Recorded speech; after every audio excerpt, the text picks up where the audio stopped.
कामना, अभिरुचि और चुनाव।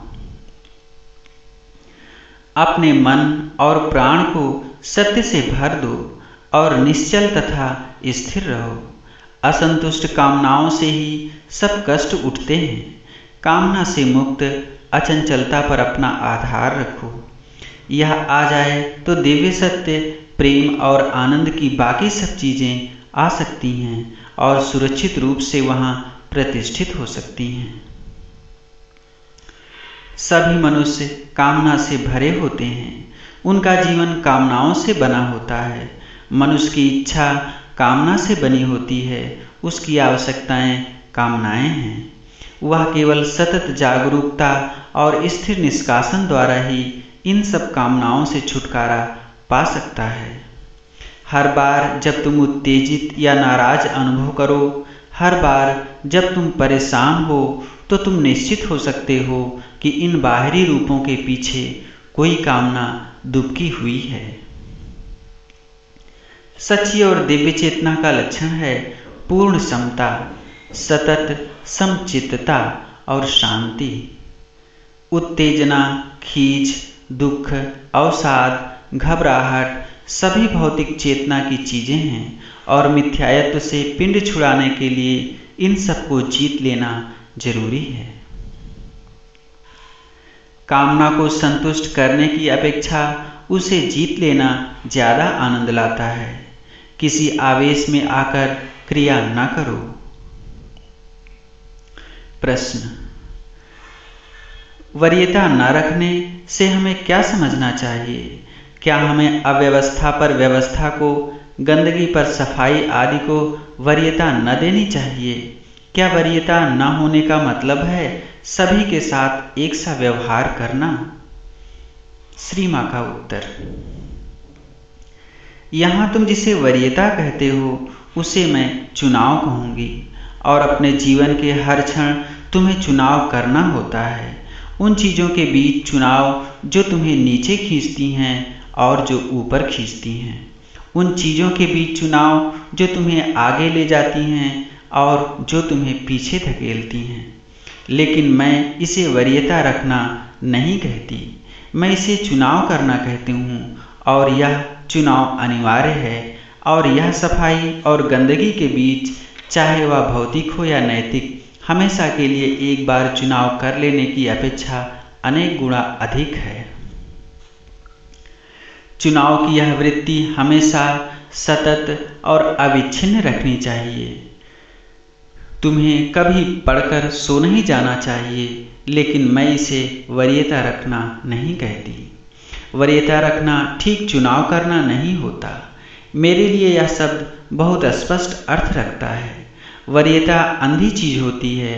वह एक आवेग, एक आसक्ति, एक बार, एक अचेतन और सामान्यतः आग्रही गति होती है।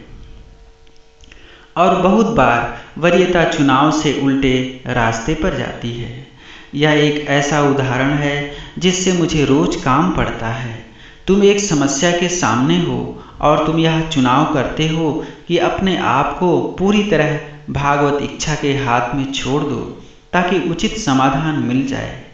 वह आता तो है, पर यह कैसी बात है कि तुम निराश हो जाते हो। इसका कारण यह है कि तुम्हारे अंदर किसी चीज़ ने न्यूनाधिक सचेतन रूप से किसी अन्य समाधान के लिए चाह, कामना, पसंद की थी। और ठीक इस वरीयता के कारण ही यदि तुम्हारी अभिप्सा या प्रार्थना का उत्तर तुम्हारी कामना से भिन्न आए तो तुम निराश हो जाते हो। तुम्हें दुख होता है और उसे स्वीकार करने के लिए तुम्हें संघर्ष करना पड़ता है। इसके विपरीत अगर तुम्हारे अंदर वरीयता नहीं है तो तुम्हारी अभिप्सा, तुम्हारी प्रार्थना का जो भी उत्तर आए और जब भी आए तुम उसे निष्कपट ललक के साथ, सहज रूप से, आनंद के साथ स्वीकार कर लेते हो। तुम्हें हर क्षण चुनाव करना पड़ता है। हर क्षण तुम्हें एक चुनाव के आगे खड़ा किया जाता है। ऊपर या नीचे जाने का चुनाव, आगे बढ़ने या पीछे हटने का चुनाव। लेकिन इस चुनाव में यह बात नहीं आती कि तुम चीज़ों के इस तरह होने की जगह उस तरह होना ज़्यादा पसंद करोगे। यह हर क्षण का तथ्य है। यह एक वृत्ति है जिसे तुम अपनाते हो।